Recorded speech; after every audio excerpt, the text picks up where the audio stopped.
تو تمام والدین کو چاہیے کہ اپنے بچوں کو اس معیار پر تربیت دے دیں کہ یہ جب بڑے ہو جائیں تو والدین کے حقوق، معاشرے کے حقوق، اور الحمدللہ اس سلسلے میں جو ہیں اسلام کو آگے پھیلانے کے لیے ان کی کیا ذمہ داریاں ہیں، اس طریقے پر بچوں کی تربیت ہوتے جائیں۔ دیکھیں ہمارے لیے ایک مثال ہے، اللہ کے رسول محمد مصطفیٰ صلی اللہ علیہ وسلم کو اللہ تعالیٰ نے بچپنی ہی سے اعلیٰ اخلاق، اعلیٰ کردار، حق و صداقت پر مبنی بولنے کی ہر چیز صلاحیت اللہ تعالیٰ نے ان کو ایسے عطا کیا کہ مشرکین تک بھی کہتے تھے صادق اور امین۔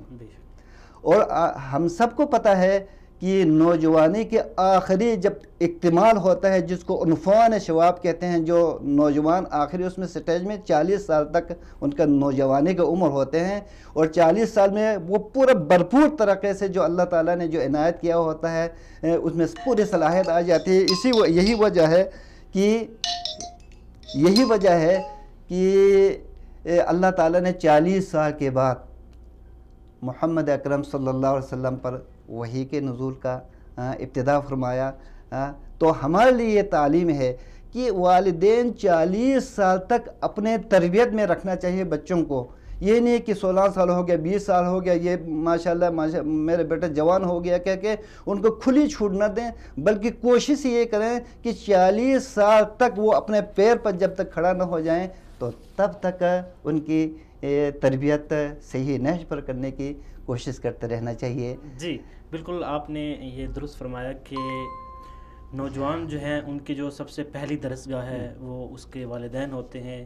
والدین ہی جو ہے وہ اپنے بچے کو جس طرح سے پرورش اس کی کریں گے، وہ آگے آنے والا جو وقت ہے اس میں جو ہے وہ وہی بہتری لا سکتے ہیں۔ ناظرین، یہاں پر وقت ہو گیا ایک شارٹ بریک کا، یہاں پر لیتے ہیں ایک شارٹ بریک، ملتے ہیں اس بریک کے بعد۔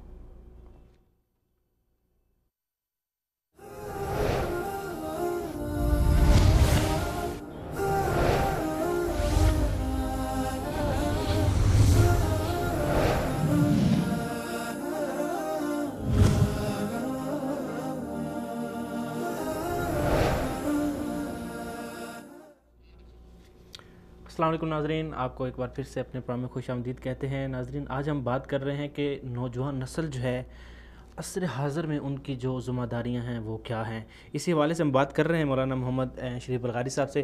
تو مولانا صاحب، آپ نے بڑی خوبصورت بات کی کہ نوجوان نسل جو ہے اس کی پہلی جو درسگاہ ہے وہ والدین ہوتے ہیں۔ والدین ہی اپنے بچے کو جو اس کی پرورش کریں گے ویسا ہی پھل پائیں گے، جس طرح ان کی ضروریات، ان کی جو ایک زندگی بنائیں گے، آگے آنے والی اسی طرح کا پھل ان کو ملے گا۔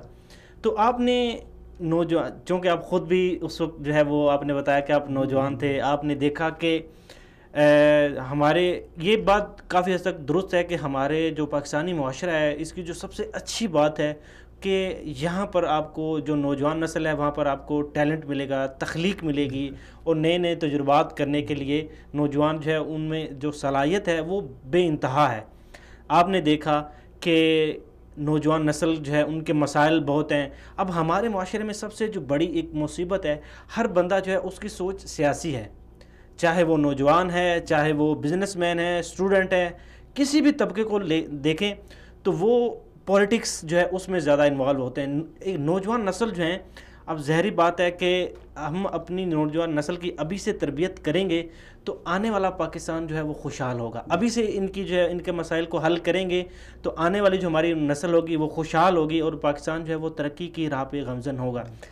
لیکن آپ نے دیکھا کہ ہماری نوجوان نسل کے اوپر کوئی بکس نہیں ہے، کوئی مواد نہیں ہے، تو آپ کے ذہن میں خیال آیا کہ ان کے جو ہے وہ مسائل کے اوپر اور ان کی ذمہ داریوں کے اوپر ایک کتاب جو ہے وہ لکھنی چاہیے۔ تو آپ نے کافی عرصہ جو ہے وہ مدینہ یونیورسٹی میں گزارا، تو آپ نے یونیورسٹی کا جو دور ہے اس کو کیسا پایا، آپ کا تجربہ کیسا رہا؟ میں تقریباً 17 سال کی عمر میں جب میں ثانوی میں تھا، ثانوی میرے مکمل نہیں ہوا تھا، تو اس وقت مجھے یہاں داخلہ ملا۔ لاہور سے سفر کی ابتدا ہوئی، لاہور سے ریاض جب پہنچے تو میرا حالت یہ تھا کہ چونکہ میں ایسا علاقے سے تھا کہ جو ہمارے زبان اردو کا نہیں تھا، نہ مجھے اردو اچھی طرح آتی، نہ عربی اور نہ انگلش۔ ریاض پہنچا تو مجھے بتایا گیا کہ آپ کے مدینہ کے سفر میں کہ مسافرین کے لسٹ میں آپ کا نام نہیں ہے۔ میں پریشان ہو گیا۔ کانٹریکٹ سے میں نے ویسے ہی اللہ کا نام لے کر میں نے کہا، ہاتھ اندر میں نے ڈالا سوراخ سے کہ ہاذا انا ویسے ہی فرضاً کہ یہ میں ہوں کا۔ اللہ کا کرنا یہ ہے کہ وہ بریفنگ وہ بورڈنگ کا رات مجھے مل گیا۔ مدینہ پہنچا میں الحمدللہ رات 11 بجے۔ تو اس طرح جو ہے الحمدللہ مسجد نبوی میں گئے، پھر یہاں کے اساتذہ سے استفادہ کا اللہ تعالیٰ نے مجھے موقع دیا۔ تو اللہ کا شکر ہے، یہاں کے تربیت کا سسٹم میں ایک ایسا تھا مشائخ کا کہ وہ کوشش یہ کرتے تھے کہ ایک ایک بچہ اسلام کا ایک نمائندہ بن کے اپنے علاقے میں پہنچے اور اسلام کی حقانیت کو صحیح کتاب و سنت کے مطابق سمجھ کے منہج حقہ کو اور اسلاف کے طریقہ صحابہ کرام، تابعین، طبع تابعین، ائمہ دین نے جس طریقے سے پیغام پہنچائے ہیں اسلام کو، اسی طریقے سے افریقہ سے لے کر یورپ تک، اس وقت ہمارے دور میں ادھر کوئی زیادہ سے زیادہ 35 ممالک کے طلباء تھے۔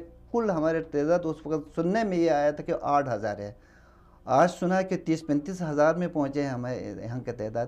تو اس وقت تعداد تھوڑے ہونے کے حوالے سے ایک ایک بچے پر اساتذہ محنت کرتے تھے، ہم ان سے سیکھتے تھے، الحمدللہ عالمی فکر ان کو دیتے تھے۔ اور یہ غزو الفکری کی عالم کفر نوجوان نسل کو خراب کرنے کے لیے اپنے کیا کیا وسائل استعمال کرتے ہیں، اس کے توڑ کس طرح ہونا چاہیے۔ اس وقت تو یہ چیز، یہ سہولتیں تو تھیں نہیں، بس صرف ریڈیو ہوتا تھا اور تقریباً یہ نشر اشاعت، یہ پمفلٹ وغیرہ ہوتے تھے۔ اب اس کے مقابلہ کرنے کے لیے تو ہمیں تیار کرتے تھے۔ الحمدللہ یہاں مدینہ یونیورسٹی میں ایسے بھی ہوتے تھے کہ وہ سٹیج ڈرامے کا بھی اہتمام ہوتا تھا کہ کس طرح سے اسلام کو پھیلانا ہے، جیسے کہ اصحاب الاخدود جو پرانے نبی اکرم صلی اللہ علیہ وسلم کے بعثت سے پہلے کا واقعہ ہے، عیسیٰ علیہ السلام کے دور کا، کہ کس طرح وہ نوجوانوں کو آگ میں ڈالا گیا۔ تو اس طرح کے وہ ہم بھی پیش کرتے تھے، کیونکہ افریقہ کے ممالک کے بھی بچے تھے۔ اسی طرح مختلف جو ایونٹ ہے، ایونٹ کے ذریعے جو اسٹوڈنٹ ہیں ان کو جو ہے وہ دعوت کے مختلف جو ہے وہ طریقہ کار سے روشناس کروایا گیا۔ ابھی ہمیں جوائن کیا ہے مولانا رشید، مفتی رشید احمد صاحب نے۔ السلام علیکم۔ وعلیکم السلام ورحمۃ اللہ۔ جی مولانا صاحب، سب سے پہلے تو میں آپ کو اپنے اس پروگرام میں خوش آمدید کہتا ہوں۔ آج ہم بات کر رہے ہیں عصر حاضر میں نوجوان نسل کی ذمہ داریاں۔ تو آپ کیا سمجھتے ہیں کہ عصر حاضر کے جو نوجوان ہیں ان کو کن کن مسائل کا سامنا کرنا پڑ رہا ہے؟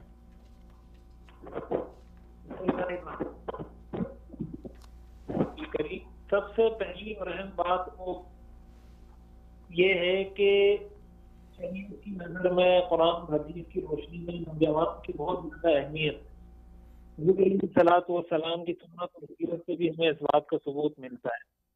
ایک حدیث شریف میں حضور علیہ الصلوۃ والسلام نے فرمایا کہ 7 وہ لوگ جن کو اللہ تعالیٰ قیامت کے دن اپنے عرش کا سایہ نصیب فرمائیں گے، ان میں سے ایک وہ نوجوان ہوگا جس نے زندگی شریعت کے مطابق اور اللہ کی رضا کے مطابق گزاری ہوگی۔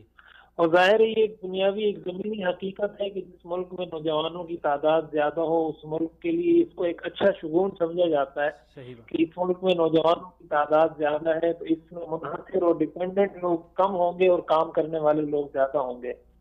تو ہر لحاظ سے ان کی بہت زیادہ اہمیت ہے۔ جہاں تک نوجوانوں کے مسائل کا تعلق ہے تو ایک اہم بات تو یہ ہے کہ تعلیم کے حوالے سے ہمارے نوجوانوں میں بسا اوقات طرح طرح کے نظریات اور طرح طرح کے خیالات پائے جاتے ہیں، اور ہمارے کالجز، یونیورسٹیز کے جو اسٹوڈنٹس ہوتے ہیں عموماً انہوں نے اس ایجوکیشن کو، اس تعلیم کو ایک ہنر بنا لیا ہے، دنیا کمانے کا ایک ذریعہ بنا لیا ہے کہ یونیورسٹی جائیں گے، کالجز جائیں گے، لیکن ان کے ذہن میں کوئی مقصد، کوئی بڑا مقصد نہیں ہوتا۔ ان کے ذہن میں بس ایک ہی مقصد ہوتا ہے کہ بس میں نے کچھ پیسے کمانے ہیں، حالانکہ یہ مقصد تو ان کو اس سے بھی حاصل ہونا ہے۔ اگر اس چیز کو وہ نظریہ نہ بنائے بلکہ نظریہ یہ بنائے کہ میں نے اپنے ملک کو، ملت کی، اپنے مذہب کی، امت مسلمہ کی خدمت کرنی ہے، تو اپنا جو مقصد ہے، جو اس کی تنخواہ ہے، وہ اس کو ہر حال میں ملنی ہے۔ ہمارے بزرگ تو یہ فرماتے ہیں کہ اپنی گھڑی بھی پہنتا ہے تو اس نیت سے پہنے کہ میں اس سے نماز کا وقت معلوم کروں گا، باقی کام تو اس کے ویسے ہی چلتے رہیں گے۔ تو ایک تو یہ ہے کہ اپنے نظریے کو درست کیا جائے. تعلیم کا جو نظریہ ہے اس کا فائدہ یہ ہوگا کہ ان کی یہ ساری تعلیم ان کے لیے عبادت بن جائے گی, اور جب یہ عبادت بنے گی, عبادت کی نیت سے اس کام میں لگیں گے تو پھر اس کے اندر ان کو برکت بھی نصیب ہوگی. اور دوسری اہم بات یہ کہ جو تعلیم حاصل کرنے والے لوگ ہیں وہ تعلیم کو توجہ سے حاصل کریں. صرف ڈگری کا حصول جو ہمارے ہاں مقصد بنا لیا گیا ہے کہ میرے پاس اس چیز کی ڈگری آ جائے, فلاں چیز کی ڈگری آ جائے, اور حقیقت میں اس چیز کا پورا علم, پوری مہارت ہم حاصل نہیں کرتے. یہ قرآن اور حدیث کی تعلیمات کے بالکل خلاف ہے. حضور علیہ الصلوۃ والسلام نے فرمایا کہ اللہ تعالیٰ کو یہ بات پسند ہے کہ جب انسان کوئی کام کرے تو اس کو اچھے طریقے سے کرے. ہر چیز کو اچھے طریقے سے کرنا یہ شریعت کا مزاج ہے. اور اس کے علاوہ جو ہمارے ہاں معاشرتی مسائل ہیں, معاشرتی مسائل میں سب سے بڑا مسئلہ شادی بیاہ کا, نکاح کے مسائل ہیں کہ ہمارے ہاں نوجوان بچوں اور بچیوں کے نکاح میں بہت زیادہ تاخیر کی جاتی ہے. اور اس تاخیر کا سبب بھی ایک ایسی چیز ہے جس سے شریعت نے منع کیا ہے. وہ چیز یہ ہے کہ ہم فضول کے اخراجات, ناجائز رسمیں, ناجائز تقریبات اور ایک دوسرے سے آگے بڑھنے کا جذبہ, ایک دوسرے کو نیچے دکھانے کا جذبہ, اس چکر میں اپنے نوجوان بچوں اور بچیوں کی شادیاں لیٹ کر دیتے ہیں. ہمارے ہاں جہیز کی رسم دیکھ لی جائے, کتنے بوڑھے والدین ملک سے باہر آپ کو ملیں گے, پاکستان سے باہر, کوئی کہیں پر, کوئی کہیں پر. اگر آپ ان سے پوچھیں کہ آپ یہاں کیوں آئے ہیں, کس چیز نے آپ کو مجبور کیا ہے, تو ان کا یہی جواب ہوتا ہے کہ میں نے بیٹی کی شادی کرنی ہے. تو ہمارے ہاں اگر کسی کی بیٹی ہوتی ہے تو ہمارے معاشرے میں گویا اس کو اتنا مجبور کر دیا ہے کہ وہ اپنی بیٹی بھی دے گا, ساتھ ساتھ نہ جانے جہیز میں کیا کیا کچھ دے گا. شادی ہوگی تو 5 ڈشیں, 6 ڈشیں, 7 ڈشیں, ایک دوسرے سے آگے بڑھنے کی کوشش ہوگی. اس کے علاوہ نہ جانے کیا کیا مطالبات اور کیا کچھ تقریبات اور کیا کیا رسومات, کبھی مہندی کی رسم, کبھی مایوں کی رسم, کبھی کس چیز کی رسم. وہ ساری چیزیں ہم نے اپنے معاشرے کے اندر داخل کر دی ہیں جس کی وجہ سے نکاح مشکل ہو گیا, زنا آسان ہو گیا. حالانکہ شریعت کا مزاج تو یہ ہے کہ نکاح کو آسان سے آسان تر بنایا جائے, اور زنا کو اور برے کاموں کے بارے میں تو قرآن میں آتا ہے لا تقربوا, کہ اس کے قریب بھی نہ جاؤ. اور ہمارا معاشرہ اس کو زیادہ سے زیادہ آسان سے آسان کرتا جا رہا ہے, اور نکاح اور شریعت کے حکم کو مشکل سے مشکل کرتا جا رہا ہے. اس بارے میں ہمارے معاشرے کے ہر فرد کو سوچنا چاہیے. لڑکے کے جو والدین ہیں ان کو بھی سوچنا چاہیے, بچیوں کے والدین ان کو بھی سوچنا چاہیے. حدیث شریف میں آتا ہے کہ اگر کسی کا بچہ یا بچی بالغ ہو جاتی ہے اور والدین بلا وجہ نکاح میں تاخیر کرتے ہیں اور وہ بچہ یا بچی کسی گناہ میں مبتلا ہوتے ہیں تو اس سارا گناہ والدین کو ملے گا. تو اس چیز پہ ذرا ہم غور کریں. اور ایک اہم بات ہمارے نوجوانوں کے حوالے سے میں یہ عرض کرنا چاہوں گا کہ آج کل میڈیا کا, سوشل میڈیا کا دور ہے. نہ جانے کس کس قسم کے لوگ سوشل میڈیا اور میڈیا استعمال کر رہے ہیں. نوجوانوں کے ذہن, نظریات تبدیل کرنے کی کوشش کی جا رہی ہے, ان کے عقائد سے کھیلا جا رہا ہے, دلوں میں شکوک و شبہات پیدا کیے جا رہے ہیں. اور ہمارے نوجوان غیر شعوری طور پر نہ سمجھتے ہوئے ناسمجھی کے اندر استعمال ہو جاتے ہیں. ان کے عقائد میں شکوک و شبہات پیدا ہو جاتے ہیں, ان کو پتہ ہی نہیں چلتا. جی مفتی تو صاحب, سوشل میڈیا پر اپنے تعلق. جی مفتی صاحب, یہاں پر ایک سوال یہ پیدا ہوتا ہے کہ ہماری نوجوان نسل جو ہے اس میں مایوسی بہت پائی جاتی ہے. وہ ریاست سے, حکومت سے اور باقی سب چیزوں سے بہت زیادہ مایوس ہو چکے ہیں. آپ کیا سمجھتے ہیں کہ نوجوان نسل میں یہ پائی جانے والی مایوسی کی وجہ کیا ہو سکتی ہے؟ دیکھیں, مایوسی کی بات مختلف ہو سکتی ہے کہ ہمارے اپنے لوگوں میں ٹیلنٹ کا بھی مسئلہ ہوتا ہے کہ بتاؤ اوقات ایک انسان ایسی جگہ, ایسی پوسٹ پہ ایسا کام کرنا چاہتا ہے جس کا وہ اہل نہیں ہوتا, اور جب اس کو وہ چیز نہیں ملتی تو وہ مایوس ہو جاتا ہے, حالانکہ کمی اس کے اندر ہوتی ہے. دوسری بات یہ ہے کہ کچھ ہمارے, اس سے بھی کوئی شک نہیں ہے کہ ہمارے یہاں کرپشن, بدعنوانی, خیانت اور نااہل لوگوں کو سپورٹ کرنا, عہدے, مناصب, اس چیز کا بھی بہت زیادہ رواج ہے, جو ظاہر ہے کہ شریعت کی تعلیمات کے بالکل خلاف ہے. یہ چیز ہے, لیکن مایوس ہونے کی اجازت جی لگتا ہے مولانا مفتی رشید احمد صاحب سے ہمارا رابطہ منقطع ہو گئے, دوبارہ ان سے رابطہ کرنے کی کوشش کریں گے. جی مولانا صاحب, ہم بات کر رہے تھے آپ کے سفر کے بارے میں. تو آپ کے اس دور میں اور اس وقت ظاہری بات ہے آپ کی ایک سوچ تھی, آپ کی فکر تھی, اور آپ کچھ تخلیق کرنا چاہتے تھے, نوجوان نسل کے لیے کچھ کام کرنا چاہتے تھے, اور آپ نے کام کیا بھی. اس دور کی جو ایک سوچ تھی اور ابھی جو موجودہ دور ہے, اس دور کی جو سوچ ہے, اس میں آپ نے کیا فرق پایا؟ لازمی بات ہے کہ ہر دور میں انسان اپنے دور کے مطابق ہی سوچتا ہے. صحیح. تو ہمارے دور میں تو پروگرامات آگے دعوت کے کام پہنچانا، بڑے بڑے جلسوں کی شکل میں، معتمرات کی شکل میں، ندوات کی شکل میں، مختلف قسم کے نوجوانوں کو اکٹھے کر کے منظم کر کے ان کو سمجھانا کہ کیا ہماری ذمہ داریاں ہیں، یہی طریقہ کار تھا اس وقت. تو پھر ساتھ ساتھ تصنیف، تعلیب، چھوٹے چھوٹے رسالے، پمفلٹ وغیرہ لکھ کر اسی کو تقسیم کر لینا، اس کو آگے تک پہنچانا، یہی کام اس وقت ہو سکتے تھے. لیکن یہ آج کے دور میں الحمدللہ دعوت کا کام بہت آسان ہو چکا. بہت آسان ہو چکا کہ انسان گھر بیٹھے بیٹھے دین کے کام کر سکتے ہیں، دعوت پھیلا سکتے ہیں.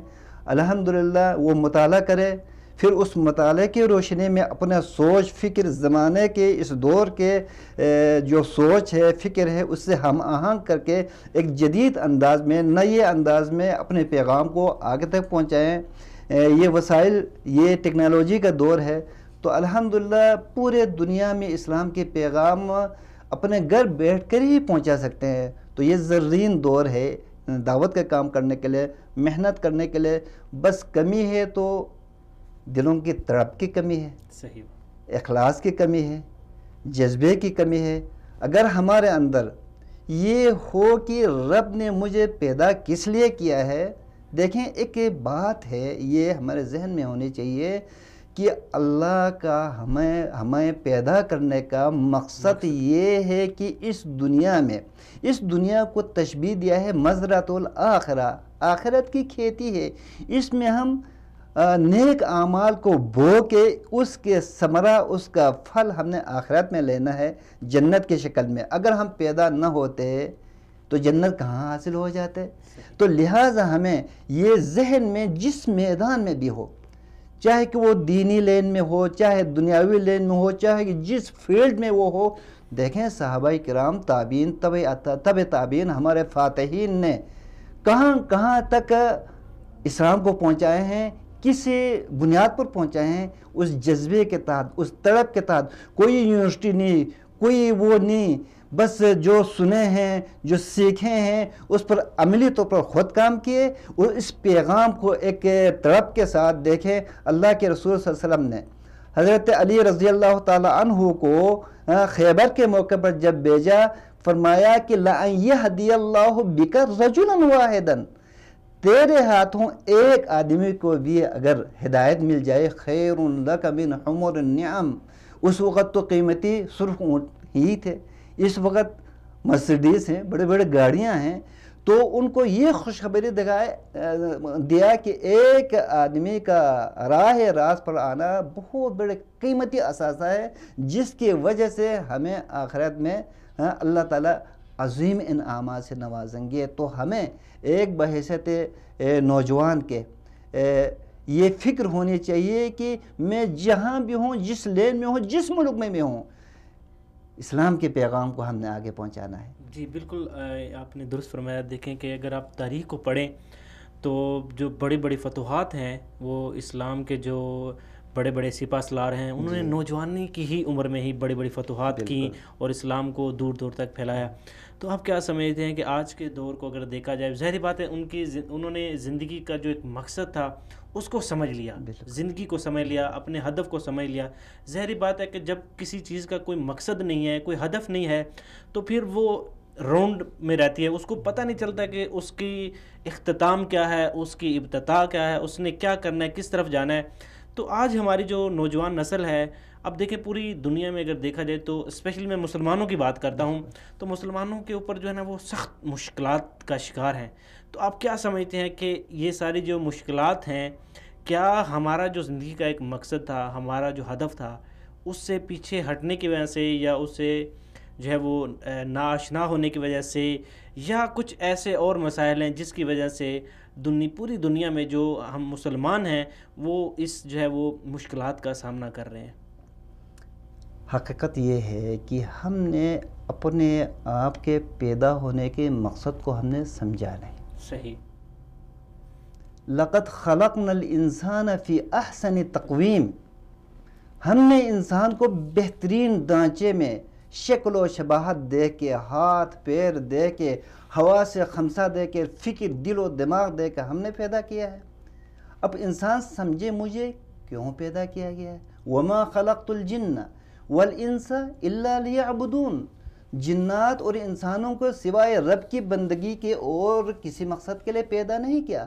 جب ہمیں علماء اور مذہبی سکالر بتاتے ہیں کہ ہمیں تو صرف عبادت کے لیے پیدا کیا ہے، ذہن میں یہ آتا ہے کہ ہم بچوں کو نہ پالیں، والدین کی کفالت کرنے کے لیے، ان پر خرچ کرنے کے لیے محنت مزدوری نہ کریں۔ ارے بھائی یہ سمجھیں کہ انسان کا، ایک مومن کا وہ کون سا مرحلہ ہے جو ثواب سے خالی ہو۔ انسان یہ نیت رکھے، مزدوری کریں، نوکری کریں، محنت کریں، کھیتی باڑی کریں، باغبانی کریں، غرض ہے کہ دنیا میں جہاں بھی جو بھی کام کریں اس کا نیت یہ ہو کہ میں کسب حلال کھا کے، حلال بچوں کو کھلا کے، والدین کو کھلا کے، اصل مقصد میرے پیدائش کا یہ ہے کہ رب کے دین کی خدمت کرنا ہے۔ تو اس کا سونا، اس کا جاگنا، اٹھنا، بیٹھنا، چڑھنا، پھرنا، ایک ایک قدم جہاں اس راستے میں ہمارے لگیں گے وہ ہمارے لیے آخر کے دن بطور گواہ پیش ہوگا کہ یہ بندہ اس خاطر کھیت میں گئے تھے کہ حلال کمائے، یہ اس خاطر اپنے دفتر میں گئے تھے کہ حلال رزق کمائیں، اس خاطر محنت مزدوری کے لیے نکلے تھے کہ حلال روٹی کھا کے رب کی بندگی کریں، کیونکہ پتہ ہے کہ حرام خوری سے، حرام کھانے سے، جس سے حرام سے ہمارے گوشت بڑھے گا اور ہمارے جسم میں خون پیدا ہوں گے، وہ چیز ایسا ہے کہ اس خون اور اس حرام خوری سے کیے ہوئے عبادت اللہ قبول نہیں فرماتے ہیں۔ وہ حدیث اللہ کے رسول صلی اللہ علیہ وسلم نے فرمایا، کتنے ہی انسان رب اشعث اکبر، گرد آغلوط ہو کے، پراگندہ سر لے کے، پھٹے پرانے کپڑے لے کے، دور کا سفر کر کے حج کے لیے آتے ہیں اور رب سے فریادیں کرتے ہیں، دعائیں کرتے ہیں، یا ربی یا ربی، دعائیں کرتے ہیں مجھے یہ دے دیں، مجھے یہ دے دیں، اپنے ارمان پیش کرتے ہیں۔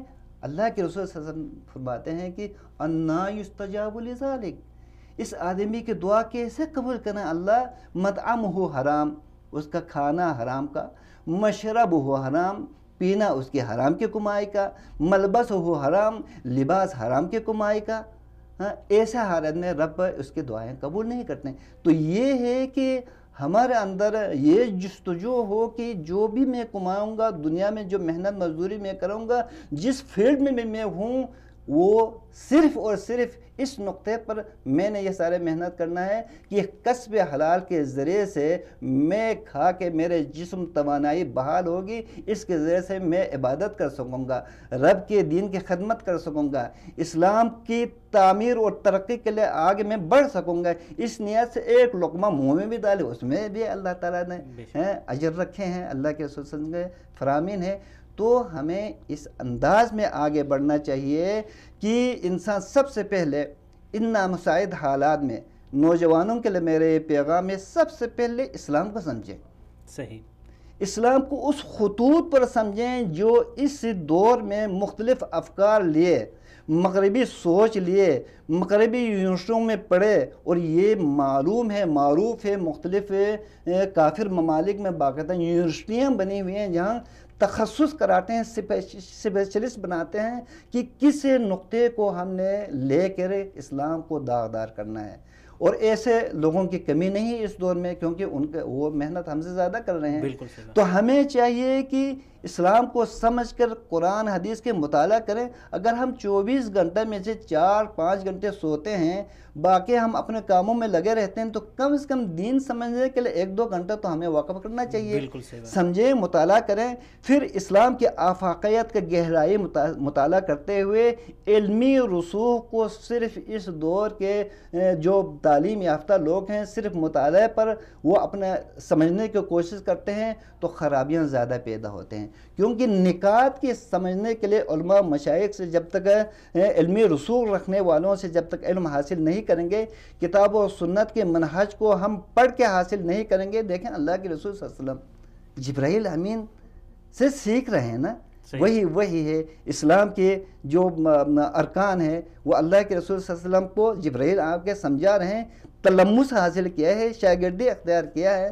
تو کیا ہمارے لیے یہ عار ہے کہ میرے پاس بڑے بڑے ڈگریاں ہیں اور چھوٹے مولوی صاحب کے سامنے دوزانو ہو کر ان سے اسلام سیکھنے کے لیے ہم عار سمجھیں؟ ہرگز نہیں. تو یہ ضروری ہے کہ اسلام کو سمجھنے کے لیے سیرت صحابہ فاتحین کے سیرت کا مطالعہ کریں اور اس روشنی میں آگے بڑھنے کی کوشش کریں اور اسلام سے متعلق شکوک و شبہات پھیلانے والے اور باطل نظریات رکھنے والوں سے دور رہیں. اور اس سلسلے میں یہ بہت ہی ضروری ہے کہ اگر ہم اسلام کو سمجھ کے اخلاص للہیت کے ساتھ طلب رکھ کے اگر ہم دین کے کام کو میں محنت کر لیں، آگے پھیلانے کی کوشش کر رہے ہیں، تو یہ جتنے بھی نامساعد حالات ہیں اس کا رخ ہم پھیر سکتے ہیں. جی بالکل. ابھی دیکھیں ہمارے جو معاشرے کی جو نوجوان نسل ہے، جیسا کہ میں نے خورشید صاحب سے بھی یہ سوال کیا کہ وہ ظاہری بات ہے کہ جب نوجوان نسل کو کوئی ان کا پلیٹ فارم نہیں ملے گا، جب ان کے مسائل کو آپ حل نہیں کریں گے، اب ظاہری بات ہے کہ آج کے دور میں اور پہلے کے دور میں کافی سارا ڈفرینس آ گیا ہے، نئی ٹیکنالوجی آ گیا ہے، ٹھیک ہے، اور اس کے علاوہ بہت زیادہ ایسے مواقع آ گئے ہیں کہ آپ پہلے کی نسبت آسانی کے ساتھ اپنی بات ایک جگہ سے دوسری جگہ پہنچا سکتے ہیں، ٹھیک ہے.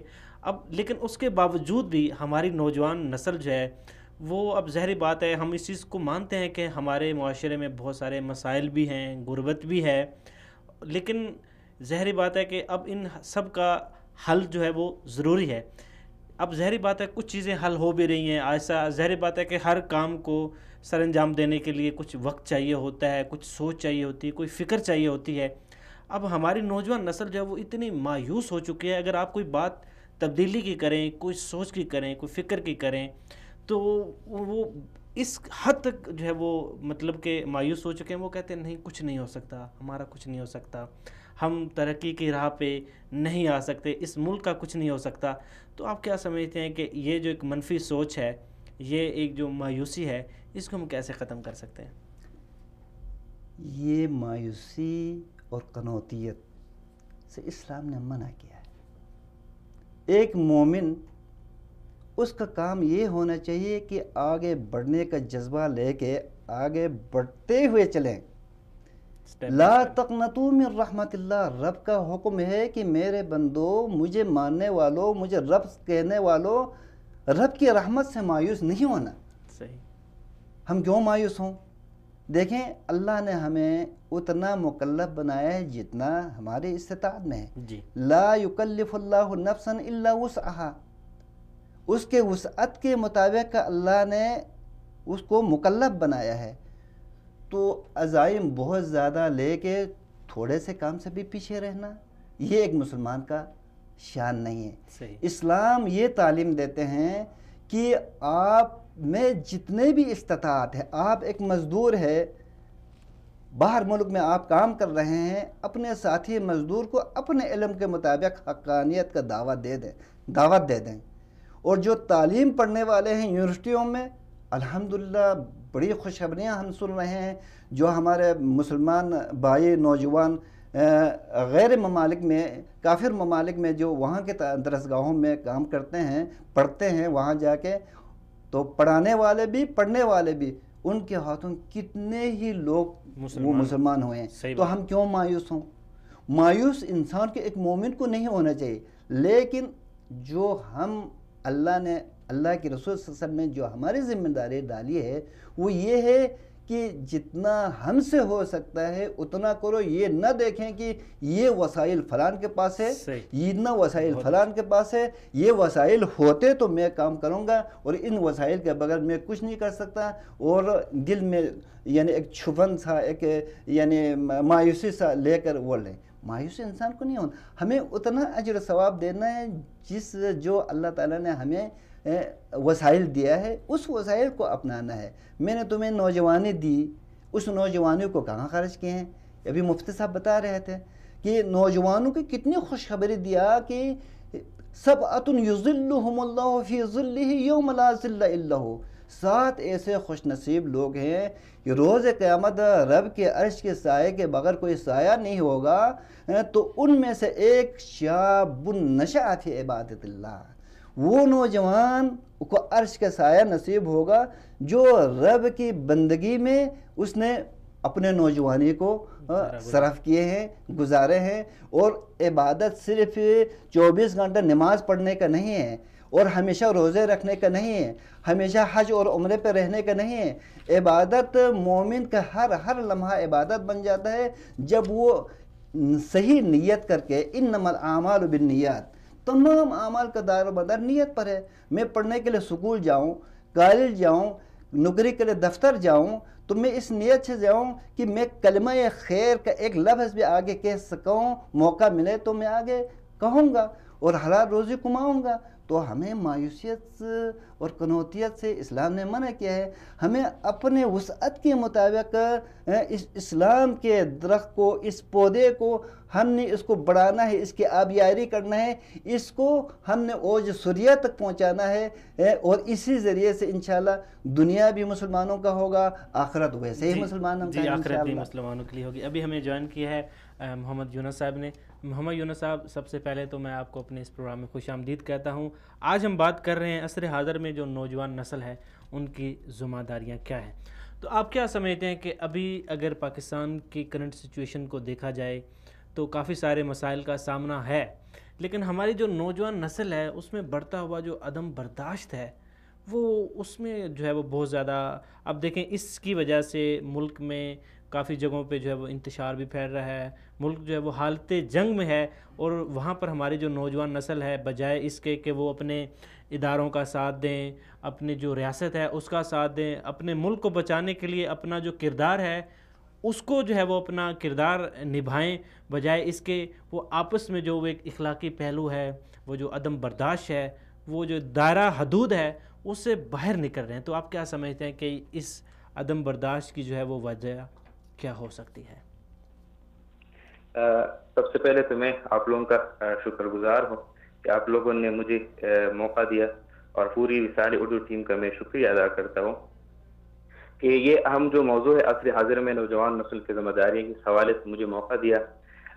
سب سے پہلے تو میں یہ بات کرنا چاہتا ہوں کہ ہمارے پاکستان میں اور پوری امت مسلمہ کا المیہ تو یہ ہے کہ ایک تو ہمارا جو نظام تعلیم ہے، نظام تعلیم میں ایسے خامیاں موجود ہے جو نوجوان نسل کی تمام ضروریات کو پورا نہیں کرتے ہیں. اور ہمارے پاس یہ المیہ ہے کہ ایسا ہی کوئی نظام تعلیم موجود نہیں ہے جس سے کوئی ایک ایسا نسل تیار ہو جائے جو ان کا ایک ہی فکر ہو، ایک ہی نظریہ ہو، وہ ایک ہی قومیت کی بات کرے، اسلام کی اور مسلمانوں کی بات کرے. سب سے پہلے ہمیں ہماری اس نسل کو ایک ایسی نظام تعلیم کی ضرورت ہے جو ان کو یکجا کرے، ان کو ایک مسلمان اور ایک پاکستانی بنا لے. یہ ہمارے اس نظام تعلیم کا بھی مسئلہ ہے.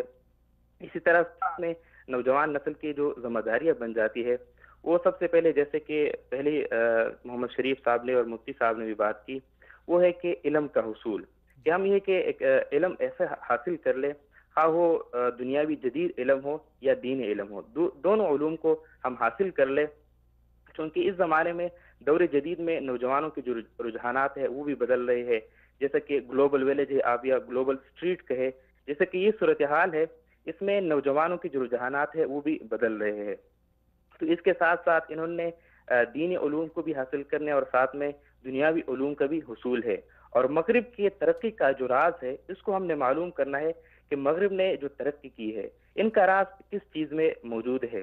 ہمارا المیہ یہ ہے کہ ہم مغرب کی ترقی کا جو راز ہے وہ ان کے کلبوں میں اور لباس میں ڈھونڈتے ہیں، چونکہ ان کے ترقی کا راز اس چیز میں موجود نہیں ہے، بلکہ ان کے ترقی کا راز ان کی لائبریریوں میں ہے اور ان کے لیبارٹریوں میں ان کے ترقی کا راز ہے. اور یہ ہمارا ہی میراث ہے جو انہوں نے ہم سے لیا ہے، جسے کہ اقبال نے اس حوالے سے کہا ہے کہ وہ علم کی موتی کتاب اپنی ابا کی، جو دیکھی ان کو یورپ میں تو دل ہوتا ہے سپاہرا. تو یہ یعنی ہمارا میراث ہے، ہمارے آباء و اجداد کا میراث ہے جو وہاں پر موجود ہے، اور انہوں نے اس کو اپنایا ہے، جس کے بنا پر یہ لوگ انہوں نے ترقی کی ہے اور ہم پر حکمرانی کر رہے. جب تک ہم نے اس ٹیکنالوجی کے لیا تھا اور یہ علم کو ہم نے اپنایا تھا تو دنیا پر ہم ہی حکمرانی کر رہے تھے، لیکن ہماری نوجوان نسل اب مغرب کی ترقی اس چیز میں ڈھونڈ رہے کہ ان کے کلبوں میں ہم اپنے کپڑوں کو اگر کم کر دیں، اور یہ ان کے ہیئر سٹائل میں یہ ان کے ترقی کا راز ہے. چونکہ ان کے ترقی کا راز اس میں موجود نہیں ہے، بلکہ ان کے ترقی کا راز ان کی لائبریریوں اور لیبارٹریوں میں ہے.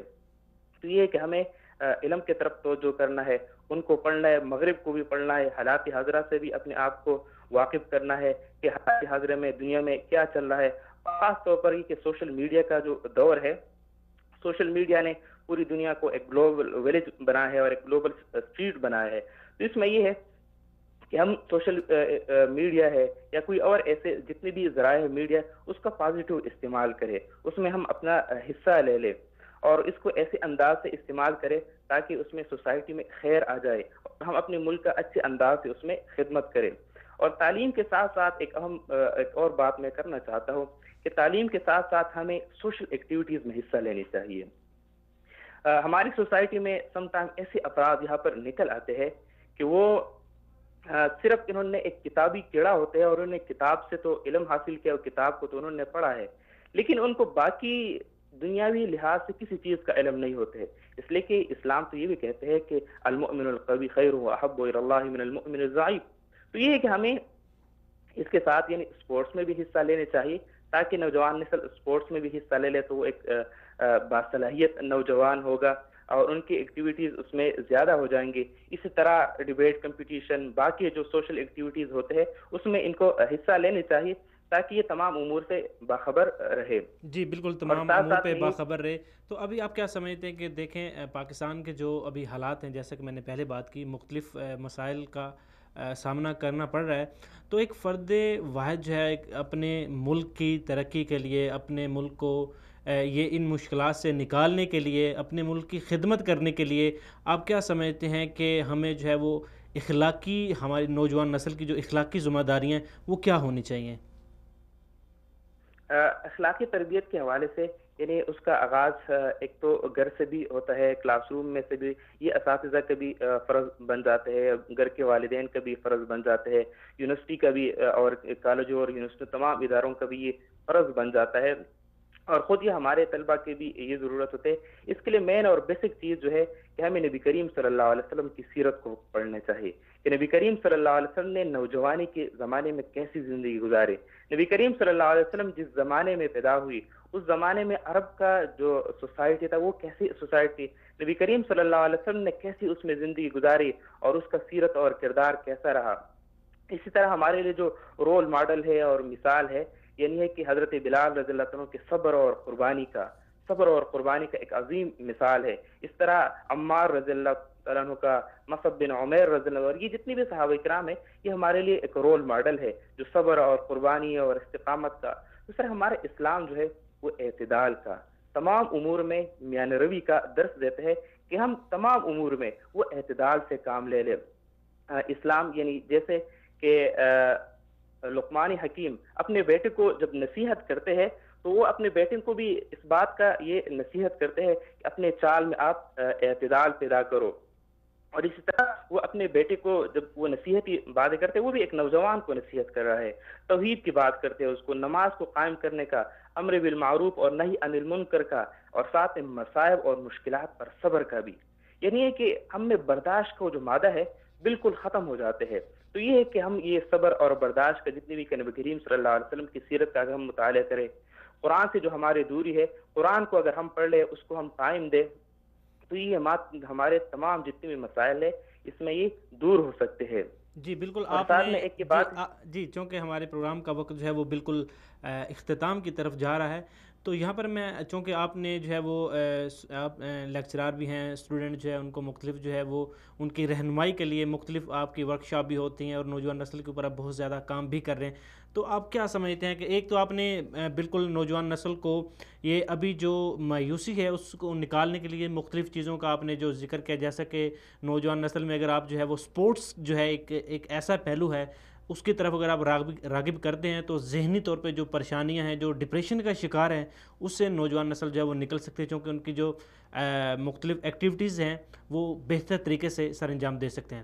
تو ابھی آپ کیا سمجھتے ہیں کہ سائنس جو ہے، اب ظاہری بات ہے کہ اس دور کی جو ہے وہ شدید اس کو ہم کہہ سکتے ہیں کہ ضرورت ہے ہماری fundamental of science and technology. تو آپ کیا سمجھتے ہیں کہ ہم اس سائنس کو بروئے کار لاتے ہوئے اپنی جو نوجوان نسل ہے اس کو کس طرح مطلب ان کی ذہن سازی کر سکتے ہیں، ان کو اخلاقی طور پر اور اس کے علاوہ جو معاشی طور پر ان کو بہتر بنانے کے لیے جو ایک نئی ہم کیا ان کے لیے تجاویز پیش کر سکتے ہیں؟ یعنی اس حوالے سے یہ ہے کہ سائنس جو ہے، یعنی اسلام بھی ہمیں اس حوالے سے یہ حکم دیتے کہ دنیا پر غور کرو اور فکر کرو، تو یہ ہے کہ ہمیں بھی یعنی یہ کہ اسی روشنی میں دنیا پر غور اور فکر کرنے کی، اور سائنس کو جتنی بھی نئی ایجادات ہے تو اس پر ہم بھی غور کرنی چاہیے اور اس میں ہمیں آگے بڑھنے چاہیے. اور یہ جو مایوسی اور نا امیدی ہم نے پی لی ہے، اس کے ذریعے ہم اسی مایوسی اور نا امیدی سے ہم نکل سکتے ہیں. اور یہ تو دین اور اسلام بھی کہتے ہیں کہ مایوسی کفر ہے، یہ نحوست ہے، تو اس سے ہمیں نکلنے چاہیے. اور ہمیں چونکہ ایک روشن مستقبل ہمارے پاس موجود ہے، ہمارے نوجوان نسل میں ٹیلنٹ موجود ہے. ہم اگر سائنس کے میدان میں کہیں تو ہمارے نوجوان نسل نے بہت زیادہ کامیاب اس میں حاصل کی ہے، لیکن اس کے لیے ایک ڈائریکشن اور ایک رخ کی ضرورت ہے. تو یہ ذمہ داری ہماری قیادت کے اوپر بھی آ جاتی ہے، ہمارے حکمرانوں کے اوپر بھی یہ ذمہ داری آ جاتی ہے، ہم اساتذہ کے اوپر بھی ہمارے ذمہ داری آ جاتی ہے کہ ہم اپنے طلبہ کو ایک ایسا ڈائریکشن دیں اور ان کی ایک ایسی رہنمائی کر لیں کہ وہ سائنس کی علوم کو حاصل کر لیں اور ایک سائنسدان کے ہونے کے ساتھ ساتھ وہ ایک مسلمان سائنٹسٹ ہو. جب یہ ہمارے ہاں تو سائنسدان بن جاتے ہیں لیکن وہ دین سے ناواقف ہوتے ہیں، دین کا علم بھی ان کے پاس موجود نہیں ہوتے ہیں. تو ہمیں ایسے افراد تیار کرنے کی ضرورت ہے کہ وہ دنیا کے نظام کو بھی بہترین انداز سے چلانا جانتے ہو اور ساتھ ساتھ میں وہ دین سے بھی واقف ہو. تو ہمیں ایک مسلمان انجینئر تیار کرنی ہے، ہم نے ایک مسلمان سائنٹسٹ تیار کرنی ہے، ہم نے مسلمان اکانومسٹ تیار کرنی ہے. جب ہم ایسے افراد کو تیار کر لیں گے جو دنیا کے نظام کو بھی چلا سکتے ہیں اور دین سے بھی واقف ہو، ان کے دل میں خوف خدا موجود ہو. جب ان کے دل میں خوف خدا موجود ہو تو کبھی وہ کرپٹ نہیں ہوگا، نہ اخلاقی طور پر وہ کرپٹ ہوگا، نہ مالی طور پر بھی یعنی معاشی طور پر بھی وہ کرپٹ نہیں ہوگا، اور اخلاقی تو ہر لحاظ سے وہ پاک ہوگا. وہ سوسائٹی پر بوجھ نہیں ہوگا بلکہ سوسائٹی کے لیے وہ خیر ہوگا. تو یہ ہے کہ یعنی اسی طرح افراد کو ہم نے تیار کرنی انشاءاللہ، اور ایسی نا امیدی بھی نہیں، انشاءاللہ ہمارے پاس ٹیلنٹ موجود ہے انشاءاللہ، اور ایسے افراد تیار ہو جائیں گے تو انشاءاللہ پاکستان کا بھی اور امت مسلمہ کا جو مستقبل ہے وہ روشن ہے انشاءاللہ. بالکل، امت مسلمہ کا جو مستقبل ہے وہ روشن ہوگا. محمد یونس صاحب، آپ کا بہت بہت شکریہ کہ آپ نے اپنا قیمتی وقت نکالا اور پروگرام میں شرکت کی. جی مولانا صاحب، ابھی محمد یونس صاحب نے بڑی خوبصورت بات کی ہے کہ اگر ہم دیکھیں، ہم اپنے معاشرے میں ڈاکٹرز پیدا کر رہے ہیں، انجینئر پیدا کر رہے ہیں، سائنسدان پیدا کر رہے ہیں. ہماری ذمہ داری بحیثیت مسلمان صرف یہی نہیں ہے کہ ہم ایک اچھا انجینئر یا ایک اچھا ٹیکنیشین یا اچھا ایک سائنسدان، ڈاکٹر وغیرہ وغیرہ ہم ان کو پیدا کرتے ہیں. ہم ان کے ساتھ جو ہے ان کی جو ایک اخلاقی پہلو ہے اس کو بھی جو ہے ہم واضح طور پہ ان کو دلانا چاہیے، چونکہ سائنس اینڈ جو اسلامک نالج ہے اس کا جو آپس میں کمبینیشن ہے وہ بھی اس کو بھی مد نظر رکھتے ہوئے ہمیں صرف ان کو صرف انجینئر ہی نہیں بنانا، ان کو سائنسدان ہی نہیں بنانا، بلکہ ایک اچھا مسلمان بھی بنانا ہے. چونکہ آپ بھی تدریس کا آپ نے جو ہے وہ آپ کا ایک سلسلہ تھا، آپ نے بھی نوجوان نسل کو جو ہے وہ کافی سارے آپ کے اسٹوڈنٹ رہے، تو آپ بحیثیت ایک استاذ آپ جو ہے وہ کس طرح جو ہے وہ باقی جو استاذ ہیں ان کو کیا نصیحت کریں گے کہ کس طرح ہم جو ہے وہ سائنس اور اسلام کا جو کمبینیشن ہے اس کو مد نظر رکھتے ہوئے اپنی نوجوان نسل کو جو ہے وہ جہاں پر ہم باقی جو پروفیشنز ہیں وہ سکھا رہے ہیں، اس کے ساتھ ساتھ ہم اسلام جو ہے، اسلام کا جو ایک روشن پہلو ہے اس کے ساتھ اس کی بھی ہم جو ہے وہ ان کو تعلیم دے سکتے ہیں. دیکھیں، آج کے دور میں سائنس ٹیکنالوجی کے بہت یعنی چرچا ہے اور اس لین میں کافی کام ہو رہے ہیں. جی، سائنس اور ٹیکنالوجی کو کافروں نے لیا کہاں سے؟ قرآن سائنس اور ٹیکنالوجی کے تعلیم سے بھرا پڑا ہے. حضرت سلیمان علیہ السلام نے جو مہینے کی مسافت ہوا پر تخت بٹھا کے وہ سفر طے کیا کرتے تھے، وہی آج ہوائی جہازوں کے ذریعے سے. صحیح. جو ٹیکنالوجی حضرت داؤد علیہ السلام نے، آپ کو اللہ تعالیٰ نے لوہوں کو ایسا نرم کر دیا جیسے کہ داغا یا گوندے ہوئے آٹے کو ہر طرف پھیر سکتے ہیں. زرہ بافی میں آپ نے کتنی ترقی کیا. غرض ہے کہ یہ تمام علوم جو ہیں اس کا اصل منبع چاند اور سورج کے گردش سے لے کر سیاروں کے مسافات اور اس کے فوائد سے لے کر یہ تمام قرآن کریم میں ذکر ہے۔ اور سائنس اور ٹیکنالوجی کی یہ ابتدا فلکیات سے لے کر ہر معاشیات سے لے کر ہر لین میں سب سے پہل مسلمانوں نے کیا۔ صحیح۔ اب اندلس کو دیکھیں، کیا صورتحال تھا۔ تاریخ میں آتے ہیں کہ ان کو غسل کرنے کا صفائی ستھرا کے بھی طریقہ ان کو نہیں آتا تھا، پتہ ہی نہیں تھا، مسلمانوں سے انہوں نے سیکھا۔ ابھی جدید دور میں بھی اس وقت بھی الحمدللہ ابھی مغرب میں جو ہمارے مسلمان بچے پڑھتے ہیں، یہ بہت معروف ایک بات ہے کہ وہاں جو کپڑے دھونے والے ایک دھوبی نے ایک دفعہ مسلمان بچوں نے جب کپڑے دھونے کے لیے اس کے پاس رکھا تو پوچھا کہ کیا بات ہے کہ جب آپ اپنے کپڑے ادھر رکھتے ہیں تو اس سے خوشبو آتا ہے، جب ہمارے نوجوان ادھر کپڑے رکھتے ہیں تو بدبو آتا ہے۔ ان کے حالت تو یہ ہے، ابھی وہ ترقی کا شور ان میں زیادہ ہے۔ حقیقت یہ ہے کہ اس کا اصل منبع اور اس کا اصل بنیاد یہ قرآن و حدیث ہے۔ اور سب سے پہلے حضرت امیر معاویہ رضی اللہ تعالیٰ عنہ نے بحری بیڑے بنائے ہیں، یوسف بن تاشفین نے ان کو ناکوں چنے چبوائے ہیں۔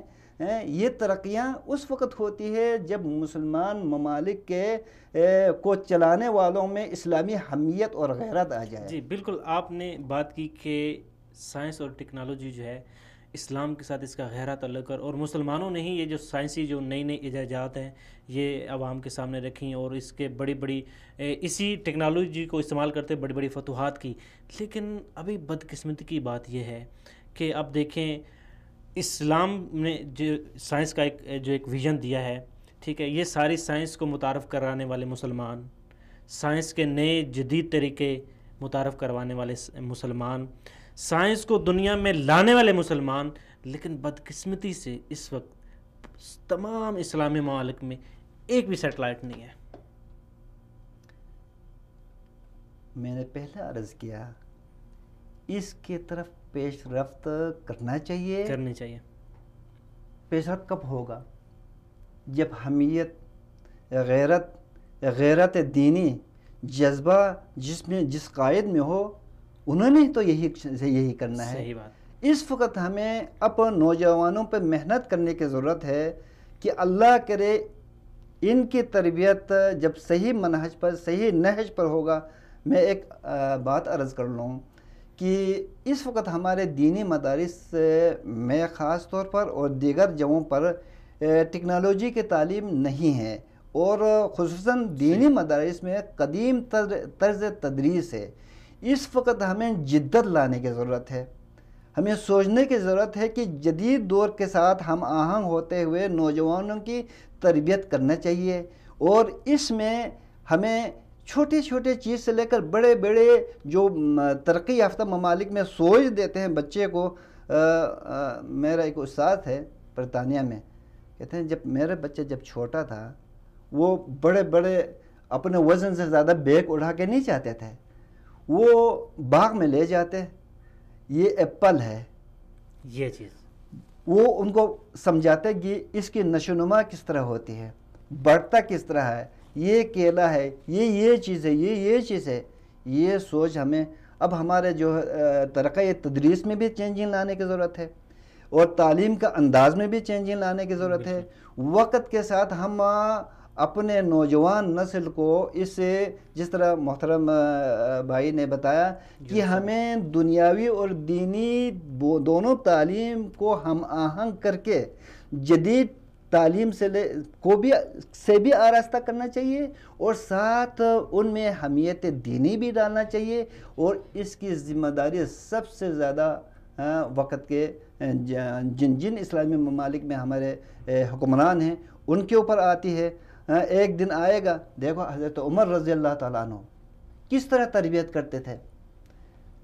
بدری صحابہ کرام، کبار صحابہ کرام کے مجلس میں ایک نوجوان حضرت عبداللہ بن عباس رضی اللہ تعالیٰ عنہ کو مجلس میں بلاتے، انسانی طبیعت ہوتی، اس بچے کو امیر المومنین کیوں ہمارے ساتھ بٹھاتے ہیں؟ دیکھو تربیت کس طرح سے دے رہے ہیں امیر المومنین عمر بن خطاب رضی اللہ تعالیٰ عنہ۔ چلو ایک دفعہ امتحان لیتے ہیں کہ اس مجلس میں عبداللہ بن عباس رضی اللہ تعالیٰ عنہ کو بلایا، پھر آپ نے سوال کیا سورہ اذا جاء نصر اللہ والفتح ورأیت الناس يدخلون فی دین اللہ افواجا، یہ صورت کی تفسیر، تشریح، شان نزول کیا ہے، مفہوم کیا ہے اس کا؟ صحابہ کرام نے، کبار مشائخ نے، کبار صحابہ کرام نے یہی ہو کہ یہاں فتح و نصرت جب آئے تو رب کی بڑائی، رب کی تسبیح، رب کا شکر ادا کرنا چاہیے۔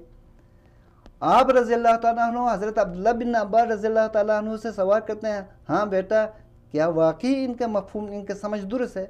عبداللہ بن عباس رضی اللہ تعالیٰ عنہ فرماتے ہیں نہیں یا امیر المومنین۔ پوچھا پھر کیا ہے؟ فرمایا کہ اس میں اللہ تعالیٰ نے دین کی تکمیل کی نوید سنایا ہے اور اللہ کے رسول صلی اللہ علیہ وسلم کے نبوت کا آخری ایام کی طرف اشارہ کیا ہے۔ پھر آپ رضی اللہ تعالیٰ عنہ نے فرمایا کہ دیکھیں اس بچے کو میں اس لیے ادھر تعلیم کی بنیاد پر، فہم کی بنیاد پر، سمجھ کی بنیاد پر، علم کی بنیاد پر میں اس کو ادھر بلاتا ہوں۔ ابو مسلم خولانی ہے، دمشق کے مسجد میں پہنچتے ہیں تو دیکھا بڑے بڑے بزرگ حضرات جب آپس میں علمی گفتگو کرتے ہیں تو جب آپس میں وہ حل نہیں ہوتا تو ایک نوجوان سے پوچھتے ہیں، ہاں بیٹا ہمارا آپس میں تو یہ مسئلہ حل نہیں ہوا، اب آپ بتائیں کہ اس کا حل کیا ہے؟ وہ جو بتاتے سب اس کو تسلیم کر لیتے۔ اپنے پاس جو بیٹھے ہوئے تھے پوچھا یہ کون ہے، یہ بچہ، یہ جوان؟ بتا دی معاذ بن جبل رضی اللہ تعالیٰ عنہ ہے۔ کہتے ہیں کہ میں دوسرے دن پھر گیا، پھر میں علم حاصل کروں، ان سے وہ استفادہ کروں۔ دوسرے دن نہیں آئے، تیسرے دن نہیں آئے، چوتھے دن جب وہ مسجد میں پہنچے تو وہی نوجوان ایک ستون کے پیچھے نماز پڑھ رہے تھے۔ ابو مسلم خولانی رضی اللہ تعالیٰ عنہ وہ ساتھ بیٹھ گئے، وہ جب نماز مکمل کیا تو انہوں نے بتایا کہ انی لأحبک فی اللہ، یہ حوصلہ افزائی ہے نوجوان کی۔ اس وقت یہ کمی بہت زیادہ ہے جی بالکل، ہمارے اکابرین میں، ہمارے کبار مشائخ میں یہ کمی ہے کہ نوجوان نسل کی حوصلہ افزائی نہیں کرتے ہیں۔ اسی حوصلہ افزائی سے تو ترقی ہونا ہے، انہوں نے ترقی کے منازل طے کرنا ہے، تو جب حوصلہ افزائی نہیں کریں گے تو بیٹھ جائیں گے۔ دیکھیں پھر جب انہوں نے یہ بتایا ان کی طرف ان کو جھکا کے ہاں کیا بتایا؟ کہا انی لأحبک فی اللہ، صرف رب کی رضا کی خاطر میں آپ سے محبت کرتا ہوں۔ تو حضرت معاذ بن جبل نے ایک حدیث سنایا کہ المتحابین فی اللہ، دو رب کی خاطر محبت کرنے والے جو ہے نا، فی ظل العرش یوم لا ظل الا ظلہ، رب کے عرش کے سائے کے نیچے ان کے لیے سایہ نصیب ہوگا جس دن اس سایہ کے علاوہ اور کوئی سایہ نصیب نہیں ہوگا۔ یہ تربیت ہے ہمارے نوجوانوں کے لیے کہ ہمیں آپس میں محبت صرف دنیاوی مفاد کا خاطر، پیسوں کا خاطر، مادیت کو ذہن کا خاطر یہ نہیں کرنا چاہیے۔ ہماری محبت جب اللہ کے لیے ہوگا، ہمارا ملنا جلنا بیٹھنا گفتگو اسلام کے خاطر ہوں گے تو اسلام بھی ترقی کرے گا انشاءاللہ۔ اس کے ذریعے سے ہمارے آخرت میں نجات بھی ہمیں اللہ تعالیٰ نصیب فرمائیں گے۔ تو اس نہج پہ ہمیں نوجوانوں کی تربیت کرنا چاہیے کہ ان کو حوصلہ افزائی کرنا چاہیے، تعلیم کے لین پہ آگے آگے ان کو بڑھانا چاہیے، اور زیادہ سے زیادہ جو جدید ٹیکنالوجی ہے وہ داخلی نصاب کر کے ان کو اس لین پہ رہنمائی کرنا چاہیے۔ تو انشاءاللہ وہ دن دور نہیں ہوگا، اگر ہم محنت کریں گے سب مل کے تو انشاءاللہ عالم اسلام کے نوجوان وقت کا دھارا وہ انشاءاللہ اسلام کے حق میں پھیر دیں گے۔ جی اسلام کے حق میں پھیر گئے اور پوری دنیا پر جو ہے مسلمانوں کا جو ہے حکمرانی ہوگی۔ جی ناظرین، آج ہم نے بات کی عصر حاضر میں نوجوان نسل کی جو ہیں وہ ذمہ داریاں کیا ہے۔ میں بہت مشکور ہوں مولانا مفتی رشید احمد خورشید صاحب کا، اور محمد یونس صاحب آپ کا، اور مولانا محمد شریف بلغاری صاحب آپ کا بھی بہت بہت شکریہ کہ قیمتی وقت نکالا اور پروگرام میں شرکت کی۔ ناظرین، یہاں پر میں ایک بات کہنا چاہوں گا کہ ہم اس چیز کو مانتے ہیں، ہمیں بہت سارے مسائل کا جو ہے وہ مشکلات کا سامنا ہے، لیکن بحیثیت مسلمان ہمارا جو ایک زندگی کا مقصد ہے، ہمارا جو ایک ہدف ہے وہ سب سے پہلی بات یہ ہے کہ اپنے آپ کو اسلام کے لیے وقف کرنا اور اپنی زندگی میں اسلام کو اس طرح سج بھج کرنا کہ ہمارا ہر کام جو ہے، ہر کام وہ جو اللہ پاک کی رضا ہے بالکل اس کے مطابق ہو، اور رسول اللہ علیہ وسلم کی جو تعلیمات ہے اس کے مطابق ہونا چاہیے. اور ہم دیکھیں گے کہ اگر ہم اس پر عمل پیرا رہا تو انشاءاللہ پوری دنیا پر مسلمان حکمران ہوں گے، اور پوری دنیا پر جو اسلام کا ایک جو روشن پہلو ہے اس کی جو ہے وہ ہر طرف چرچے ہوں گے. جن ناظرین، آپ کو ہمارا یہ پروگرام کیسے لگا؟ اپنی قیمتی فیڈ بیک ہم تک ضرور پہنچائیں. ملتے ہیں اگلے پروگرام میں، تب تک کے لیے السلام علیکم.